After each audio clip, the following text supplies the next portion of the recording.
Estaba en el lugar el día 22 de octubre, la oposición denunciando un fraude en las elecciones presidenciales del domingo. Bueno, seguimos con un problema técnico que no nos permite ver el desarrollo de toda la información, pero ya hemos explicado más o menos de qué se trata y lo vamos a abundar. Quiero preguntarle a José María, allí muy cerquita del Palacio de la Moneda, algo que dijo la alcaldesa de Santiago, corregime si me estoy equivocando, pero la gente, 1.200.000 personas en la calle y la mayoría, la gran mayoría de ellos que dicen que ya no se sienten representados por esta dirigencia política. Bueno, efectivamente, fue la intendenta metropolitana Carla Rubilar quien ya nos dio luces a eso de las 4 de la tarde del tono que venía respecto al frente que iba a tener el gobierno sobre esta marcha en la medida que se veía cada vez más personas. Fue ella la primera que salió a celebrar lo masiva, lo pacífica, lo familiar que fue esta marcha.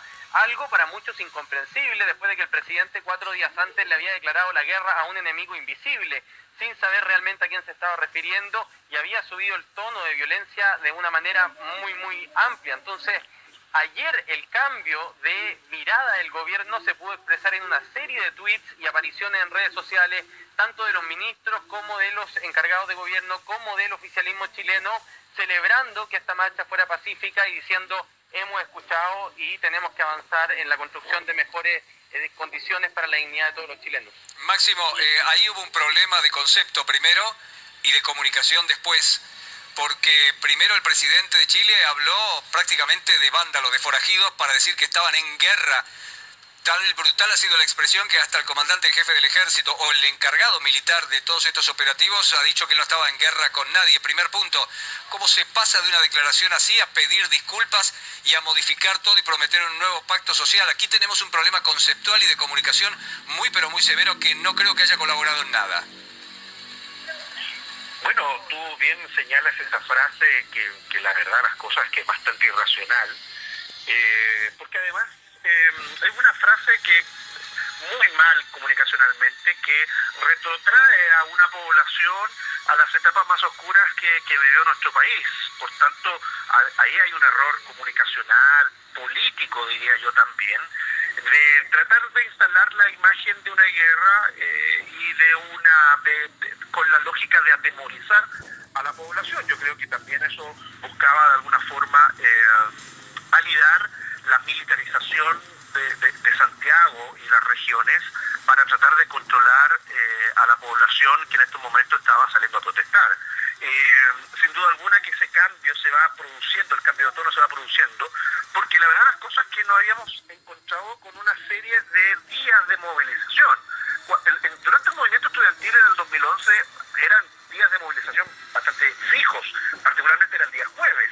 Hoy han sido viernes, sábado, domingo y no han parado. Por tanto, y la marcha de ayer, discúlpeme, que ha sido una de las más grandes desde el retorno a la democracia, con sobre 1,5 millones de personas en las calles, para qué decirlo, a lo largo del país, y naturalmente que una sociedad empoderada, muy clara con el diagnóstico y también muy clara con las soluciones, hace pensar al presidente que está frente a una ciudadanía que ya le perdió el miedo a todo. Por tanto, tiene que cambiar el discurso, que finalmente también ciertas frases y ciertas explicaciones de los ministros empujaron a que la ciudadanía se comenzara a organizar. Muchas de estas frases han estado en carteles y han estado presentes en las movilizaciones.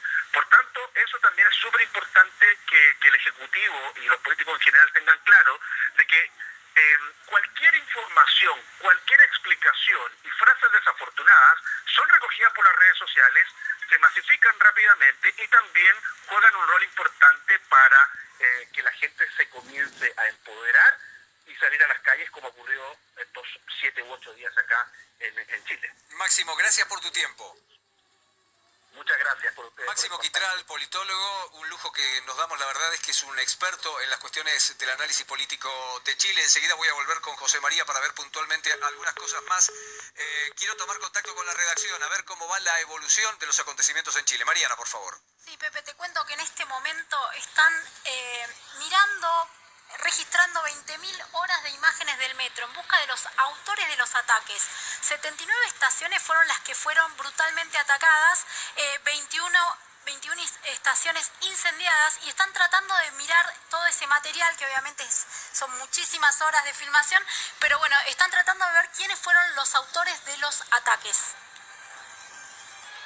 Bien, Mariana, enseguida vamos a retomar el contacto. Quiero preguntarle a José María, mientras tanto, ¿quiénes son los que protestan? Porque hemos visto muchísima gente, 1.200.000, otros hablan de más personas, pero ¿quiénes son los que protestan? ¿Representan alguna franja social en particular? ¿Alguna idea en política que puede estar predominando? Y además, el análisis que hace el gobierno, incluso el análisis que hacen los colegas, ¿sabe por dónde o intuye por dónde puede decantar todo esto? ¿Quiénes son los que protestan? Son todos, básicamente. Hemos visto cosas impresionantes en esta última semana, a gente, yo diría 10.000, 20.000 personas marchando por Vitacura, Las Condes, Providencia. Estamos hablando de Vitacura y Las Condes, que tienen el Producto Interno Bruto de París. Es la gente más acomodada de este país y que ha salido con sus cacerolas y que efectivamente uno ve una composición socioeconómica distinta en esas marchas. Están marchando y llegaron ayer a Plaza Italia. Aquí están marchando gente de izquierda, de derecha, de centro, a política, están marchando todos. Están marchando la familia, están marchando la clase media, están marchando, por cierto, las personas más pobres.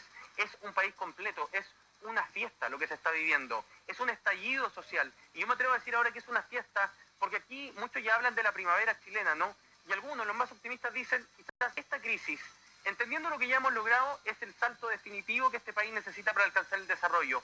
Un desarrollo mucho más que económico, un desarrollo pleno donde el Estado reconozca y de manera activa le garantice la dignidad a todas las personas. Y ese yo diría que es el punto más importante de lo que ha pasado esta semana. La violencia ha ido quedando detrás. Ayer fueron 5 barricadas para una marcha de 1.200.000 personas. Eso es impresionante.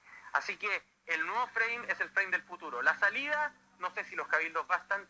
Yo creo que el gobierno va a tener que ser un poco más osado en su análisis y tiene que abrirse francamente a la posibilidad de comenzar un proceso largo, dialogado, ciudadano, de una nueva constitución, de replantear el presupuesto de la nación y quizás de ser menos ortodoxo en algunas materias económicas para las soluciones de las políticas públicas y estar dispuesto a buscar puntos de equilibrio con el progresismo con tal de construir este nuevo modelo que la ciudadanía parece estar pidiendo. La información que suma José María del Pino en este contacto de lujo que tenemos con él no hace más que sumarnos más interrogantes, uno tras otro, es como un dominó. Mencionó la primavera chilena. Yo me acuerdo que la primavera árabe no trajo buenos resultados. El movimiento de los indignados no trajo resultados concretos, todavía no tiene resultados concretos el de los chalecos amarillos y la tensión todavía se puede vivir. Te dejo planteada esa pregunta para dentro de un minuto.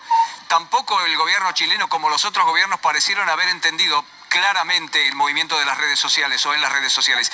Pero te lo voy a dejar planteado para un minuto porque quiero saludar ahora a Rodrigo Bustos, que es director jurídico del Instituto de los Derechos Humanos en Chile. Rodrigo, gracias por atendernos. Buenas tardes. Hola, muy buenas tardes. Vamos a ver, Rodrigo, cuando empezaron estos hechos y se convocó a los militares en la calle de Chile, yo estoy a punto de cumplir 64 años, es decir, recuerdo todo lo que pasó en Argentina, en Chile, se me vinieron a la mente las peores pesadillas. Los militares nuevamente en las calles de Santiago, por más que estos no sean los militares de Pinochet, la verdad es que trajeron las peores pesadillas. ¿Se ve corroborado esto con los informes que hay de derechos humanos? No estoy hablando de proporcionalidad de lo que pasó, de lo que sucedió en el pasado, pero ¿era posible que esto sucediera así?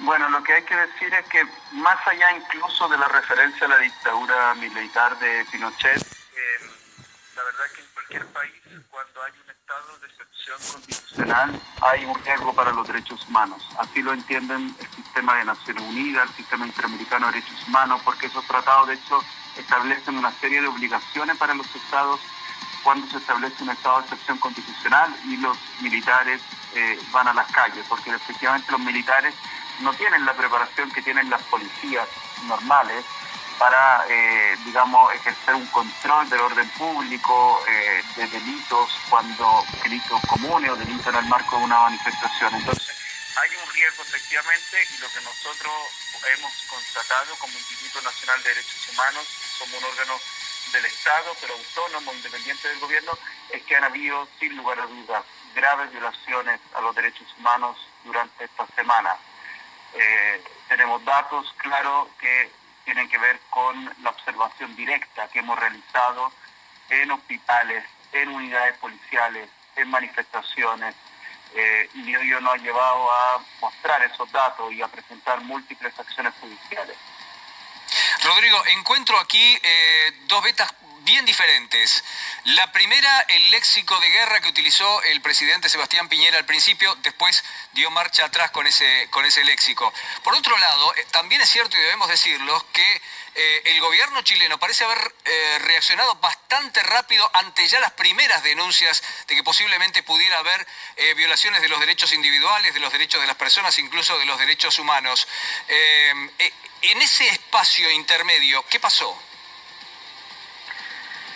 Pasó que, bueno, más allá del léxico, efectivamente, como hablábamos los militares, tienen una preparación para la guerra.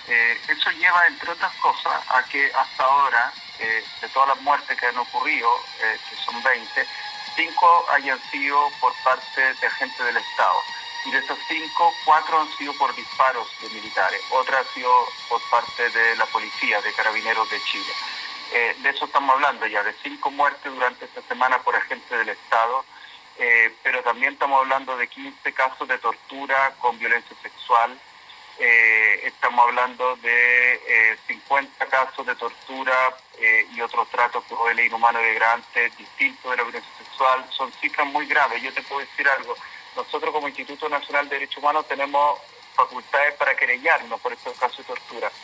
Y el año pasado presentamos durante todo el año 2018 por casos de tortura de distintos agentes del Estado, 80 querellas durante todo el año de tortura.